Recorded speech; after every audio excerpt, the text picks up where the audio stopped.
Hello everyone, Alex the RC Freak here coming at you with another video. This is my Traxxas Unlimited Desert Racer. Now, I apologize I haven't made a video in a long time. Like I say, I've been doing I have a 1993 Ford Taurus SHO, the show model. I'm going to call it the show model. And I got a car that's an automatic, and I want to do the 3.2 swap because those engines in those cars were made by Yamaha, and I want to do the manual conversion because it's originally an automatic. So, and the car is originally white, and I'm completely repainting the entire thing inside and out, all the jams, behind the doors all the way, you know, the back of the hood and the engine bay, everything, you know, basically front to back, and I'm doing gloss black. UA is the paint code. So that's what I've been working on a lot. So I haven't had time to mess with these, but I got some stuff for this thing, and I'm going to be messing with it. So this is my Traxxas Unlimited Desert Racer. Basically, if you notice, right here, this front bumper is pretty, a weak point in this thing. Pretty good. So this one's actually bent down a little bit too, but this thing, it's broken. As you can see it's cracked right here. It's all bent in right here. It's just a bad, I don't know. To me, it seems like it's a bad design. Oh, sorry about that. Let me get you in there a little bit closer. Let me see if I can get the light in over there. But as you can tell, yeah, that's all bent. And this thing's bent down. Like, if you notice, it looks a little sick. Now, the body on this thing is beat up too, pretty bad. But if you haven't watched my other videos, I got some aluminum sway bar links that my buddy Chris, my best friend, he got them for me as a Christmas present, and I'm very thankful for that. But I got they're made by GPM, just so you know. And I put the part that's painted that says GPM or whatever, UDR, on the inside edge here, so that way you don't see it. Because I don't like all that, you know, telling what company is what if you can help it. But I got them in the front, back, and the rear links. So yeah, they're pretty nice. They're pretty well done. But anyway, what we're doing here is we're going to be putting a front bumper on here. So now with RPM,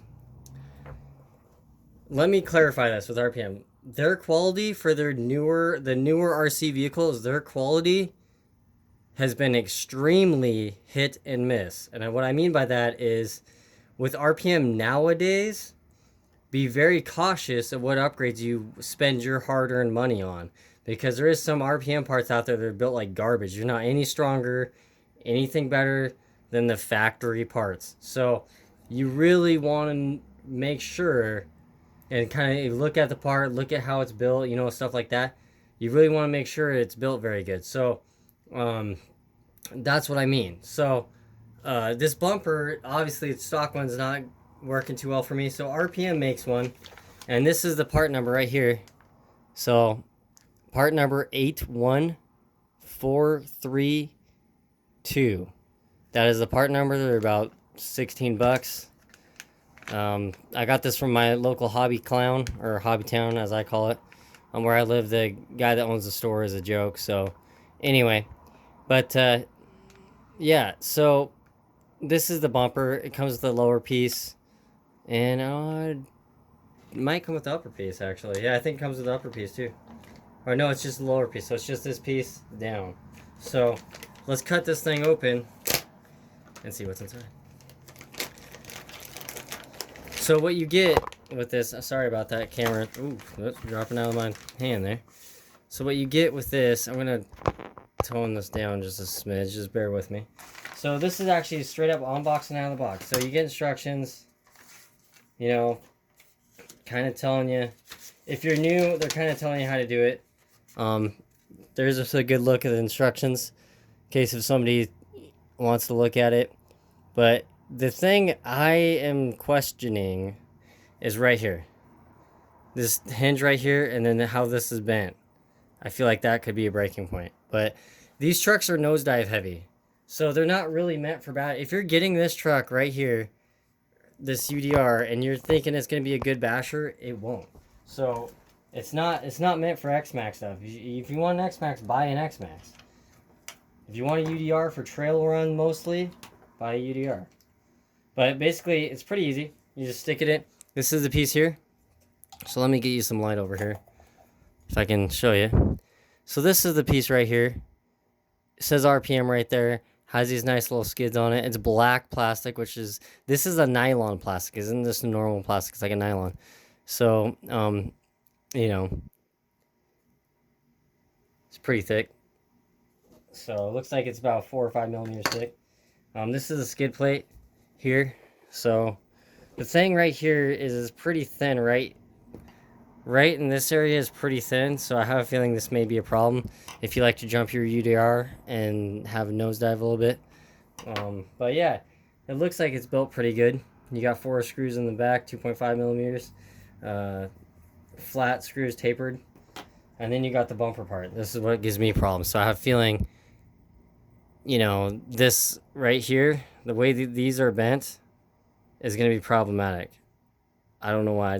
I know RPM's quality lately, and I'll be surprised if this lasts without breaking. I would seriously be surprised, no joke.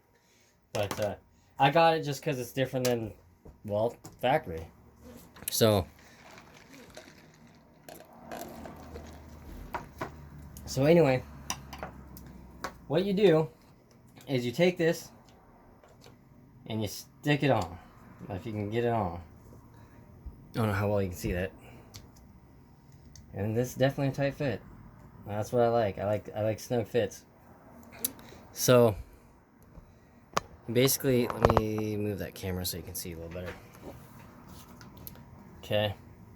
So then you grab this and you stick this like this.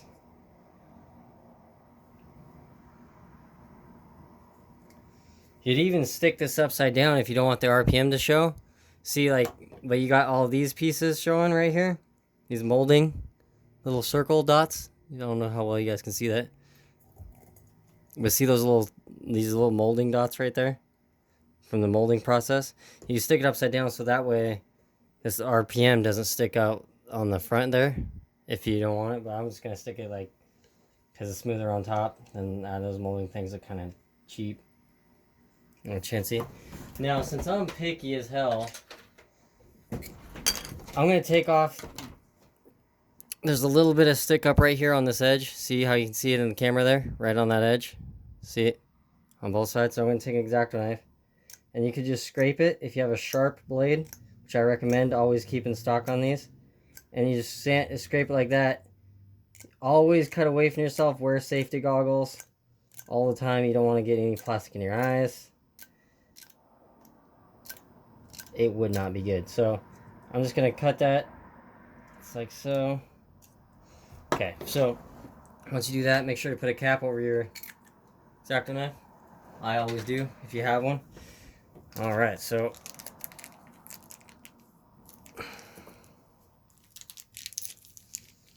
it's pretty easy to use this. So basically, oh, I don't know how well you guys can see that.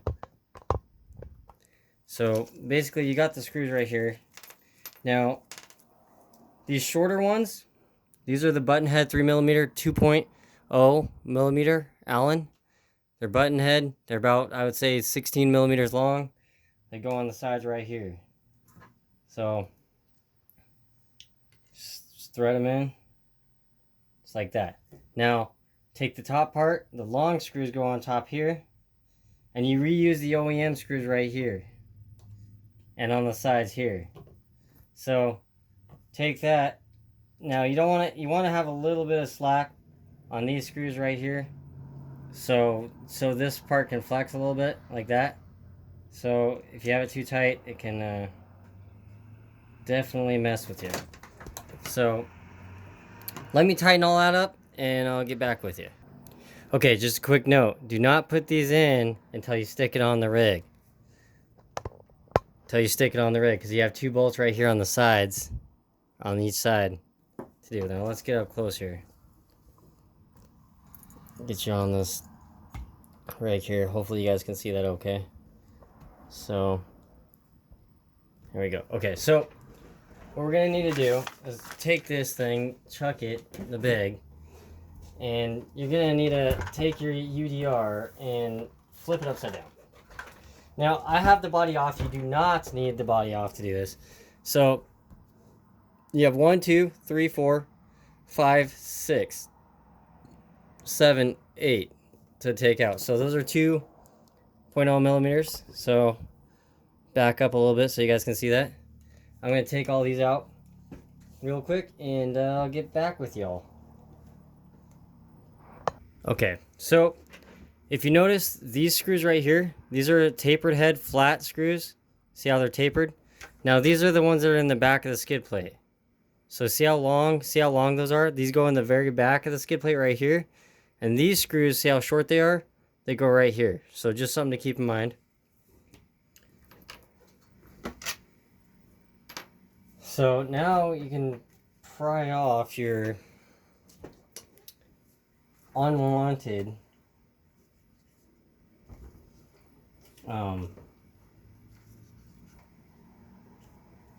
bumper here that will cooperate with you.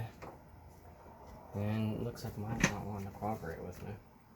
Let me get this thing off real quick. Okay, so I got the bumper off, right? Got it off just like so. Pretty easy. You can leave this all one piece. And yeah, it's not the strongest, but make sure with this make sure this brace is in there. So that way it kind of holds everything together on your front bulkhead. Keeps it strong. So then you just take your front bumper here. You gotta, it's kind of a tight squeeze. You gotta kind of get it in there, pop it down. Yeah, I'm gonna have to loosen some more bolts, so hold on here. Loosen some stuff up here. Hold on a second. Gotta get the right bit here. One thing with the UDR is, sorry if my head was in the way there. Loosen up some bolts there. You might want to loosen up a sway bar link or so. Can't even get to the damn thing.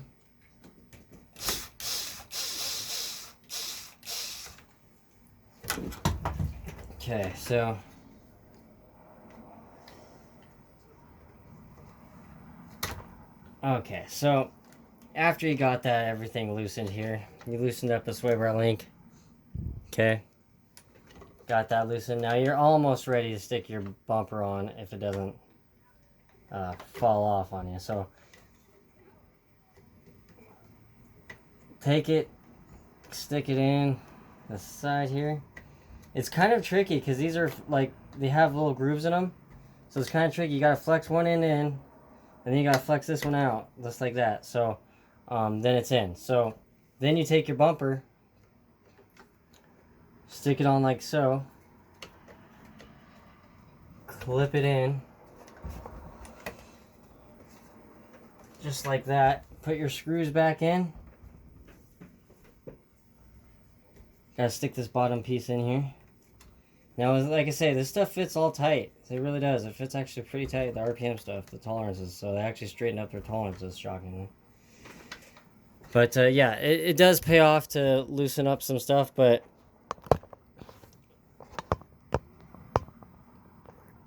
once you get everything, this in there and this in between, you take these long screws right here, and bam, they go in there like that. These two long screws. These are 2mm Allens, button head, so they go on each side.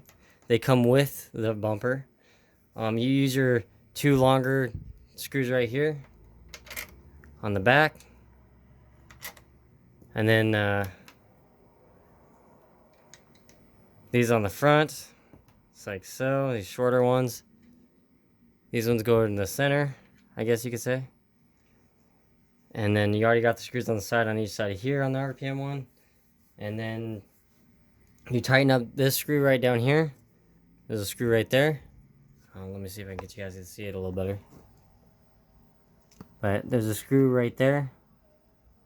And then you're going to want to tighten one right there, which you will need to use factory, which are the same length as the supplied RPM ones, you just stick those right here, just like that. Stick that like that. And you just tighten those, just like so. Now the way RPM did it is actually kind of easier to work on too than the Traxxas one. The Traxxas one, you have to take off this thing, you know, to do anything. The RPM one, you just have to take off the skid plate, and you can leave this on. So, kind of makes it nice if you look at it in that sense for like maintenance and stuff. Like if you ever had to do a control arm or something. RPM does make control arms upper and lower for the front, and they make trailing arms for the back. So, just a quick note for anyone who's wondering if you've broken a front control arm. I've broken not the uppers, I've broken the lower ones. Right here. And actually, I think I have broken an upper one, right on the ball joint where the pivot ball is, on the outside edge of the wheel here. I've broken it right there. I've on one upper, and then I've broken 2 lowers. But if you notice, like, let's just get up close here. I do like the look. Traxxas, kudos to Traxxas for making this control arm look like the real thing where it's all boxed in, all nice. They did a nice job, but look at the gouge out this thing could take. I mean, these things have taken a pretty good beating. That's a pretty good gouge from a rock. This one's just got recently replaced. That's why it's not as badly beaten up, but this one has a pretty good gouge right there. I mean, just look at that crunch. But no, I really like this rig. I think it's better than the Super Baja Ray in my opinion. But the Super Baja Ray, don't get me wrong, I wouldn't mind owning one. But at the same time, it's low C at the end of the day. Their quality control isn't that good. The Super Baja Ray diffs are not that good. And yes, I've personally seen that and witnessed it. So I know there's going to be some people, oh, I have a Super Baja Ray and the diffs have been amazing. Yeah, well, you probably got lucky. But sorry about the helicopter in the background. But yeah. So that's pretty much it. You just stick these bolts in there, just tighten these things down. Pretty easy to do. I'll save you the hassle of watching that. But as always, thank you guys so much for watching the video. It really means a lot. I apologize on that camera in the back. But yeah, sorry I haven't did much RCing. I'm going to do my absolute best to get out there and get some driving videos. I have not forgot about the driving video of the Italian V3 I have. The ARM Italian. If you haven't watched my channel or don't know, I do got an ARM Italian V3, and RPM everything, all 4 corners. Yeah, I mean it's you know, Savox SA1230SG steering servo. That's the same steering servo I have in this thing. It's my go-to steering servo, by the way. And yeah, so I'll get a video on that soon enough. Just gotta have a camera guy. Sometimes it's hard to get a camera guy for me too, but alright, thank you guys very much for watching. I appreciate you guys. I appreciate any and everyone who's made a comment, subscribed to my channel. You know, I seriously appreciate it from the bottom of my heart. It means a lot. I have not forgot about you guys. You know, I apologize if I can't get to every and single comment out there. Like I say, I am pretty busy with work and stuff. You know what I'm saying? So I do apologize if I can't get to every single comment and answer every single one. But I really do try my best. And sometimes I forget, you know, like if you have a question for me or something and I haven't answered it, please ask me again. Sometimes I forget, I get caught up and busy, you know. So like I say, I appreciate you guys. I really genuinely do. And I think our radio control is just an awesome hobby to get into. And if anyone has any questions about this install, how to mount it up, or if they're having fitment issues, let me know. I'll see if I can help you guys out or something. Alright, Alex RC Freak out. Peace.